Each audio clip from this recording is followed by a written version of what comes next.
The lecture hall of the Galactic Academy fell silent, as Professor Xelthar's tentacles trembled with barely contained horror. The holographic display behind him showed a rotating image of a planet blue, green, and wrapped in swirling white clouds. To the assembled students from across the galaxy, it looked deceptively beautiful. This, Xelthar began, his translator converting his clicks into standard galactic, is what we classify as a Class 12 Deathworld, perhaps the most dangerous planet we have ever catalogued, where sentient life somehow managed to evolve. Lisa Martinez sat in the back row, her hand resting on her datapad. Beside her, Leo Chen leaned forward with interest.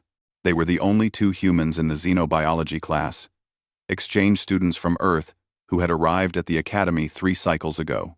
Let us begin with the atmospheric composition, the professor continued, pulling up a chemical breakdown. Oxygen content of 21%. Do you understand what this means? Oxygen is a highly corrosive gas. It causes metals to rust, organic matter to decay rapidly, and worst of all, it's flammable. A collective gasp rippled through the classroom. Several students from methane-based worlds shuddered in their seats. Lisa raised her hand. Yes, Cadet Martinez, Professor Xelthar asked. You're describing my childhood, Lisa said quietly. The professor's eye stalks swiveled toward her in confusion. Excuse me? Earth. You're talking about Earth, right? Leo added, gesturing at the hologram. That's our home. Xelthar's blue skin paled to a sickly gray. You evolved there? In that oxygen nightmare? Well, yeah, Lisa shrugged.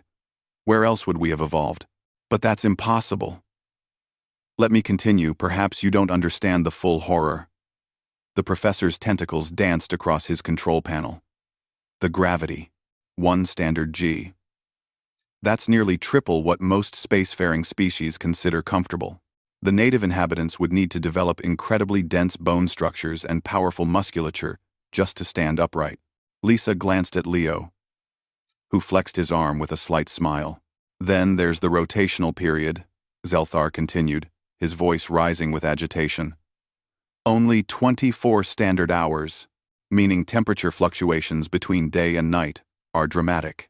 And the axial tilt, the cursed axial tilt, creates what they call seasons, periods, where entire sections of the planet become frozen wastelands or scorching deserts.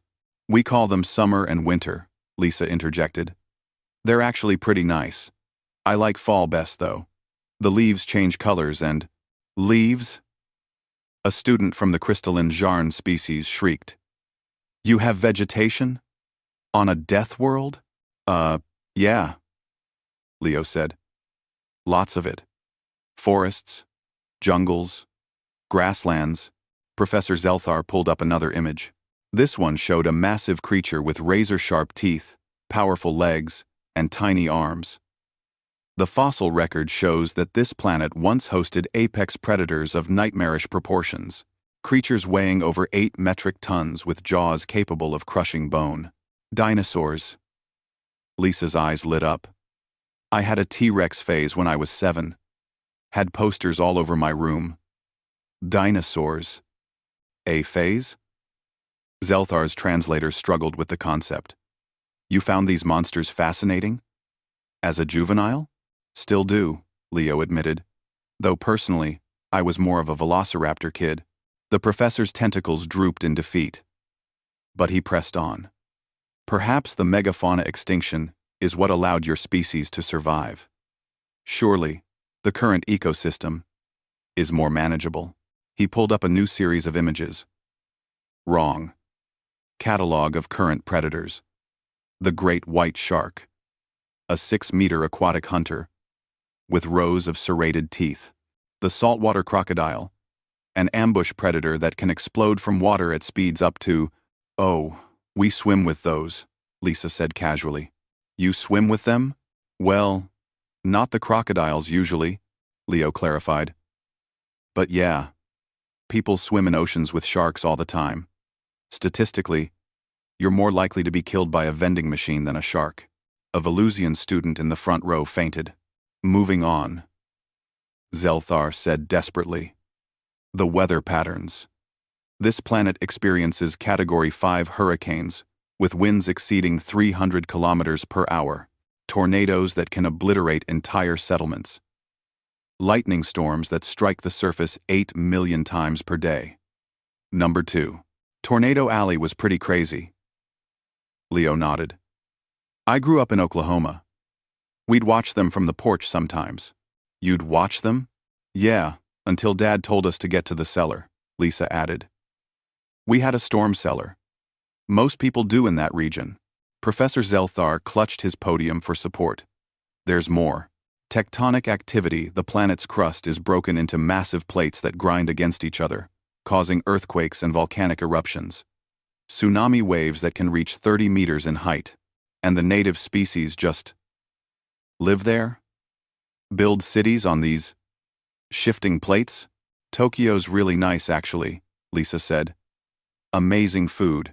And let's not forget, the professor continued, his voice taking on a hysterical edge. This planet is teeming with bacteria, viruses, parasites, fungi, all engaged in constant evolutionary arms races. The native species had to develop incredibly sophisticated immune systems just to survive. Yeah. That's why we can't just eat alien food without processing, Leo explained to a neighboring student. Our gut bacteria would probably wage war on your microbiome. No offense. The neighboring student, a gentle herbivore from Plaxis VII, scooted 3 seats away. Zelthar pulled up a final image. A human skeleton. Look at this physiology. Dense bones to withstand the crushing gravity. Binocular vision for tracking prey. Teeth designed for omnivorous consumption, meaning they could eat almost anything. Persistence, predator stamina, they can literally run their prey to exhaustion. And most terrifying of all, they sweat. What's wrong with sweating? Lisa asked. You excrete toxins through your skin for thermoregulation. Do you understand how insane that is? You're constantly oozing chemicals through millions of pores, while simultaneously using evaporative cooling to prevent overheating. Your biological machine's designed for relentless pursuit. I mean, yeah. Cross-country was hard, Leo admitted. But it kept me in shape. A Thrin student raised a tentacle timidly. Professor, if they evolved on a Deathworld, does that mean 10? Zelthar's eye stalks drooped in resignation. Yes. It means that humans are, by definition, Deathworlders. The Academy has had to recalibrate our entire hazard assessment system since they joined the galactic community. Lisa raised her hand again. Is that why the gym equipment keeps breaking? Yes, Zelthar admitted. The standard equipment is rated for 0.4 G. You require specialized facilities. And why the cafeteria freaked out when I asked for hot sauce, Leo added. Your species considers capsaicin a literal poison to be a flavor enhancer. Yes. That's why. The professor sagged against his podium. Class dismissed. I need to reformulate my entire curriculum now that I understand our fragile human exchange students are actually apex predators from hell itself. As the students filed out, Lisa and Leo gathered their materials. A small, furry Plix student approached them nervously. Is it really that bad? The Plix squeaked. Your home world? Right? Ah. Ruh? Lisa smiled warmly. Honestly, it's beautiful. You should visit sometime. We'll take you hiking. The Plix fainted on the spot. Leo caught them before they hit the floor. Maybe we should tone down the Earth talk, he suggested. Lisa grinned. Where's the fun in that? As they left the lecture hall, Professor Zelthar watched them go, finally understanding why humans had taken to space so naturally. When your childhood playground is a planet actively trying to kill you, the cold vacuum of space must feel downright hospitable. He made a note in his datapad. Recommendation: never, under any circumstances, visit Earth without full hazard gear, and possibly a therapist.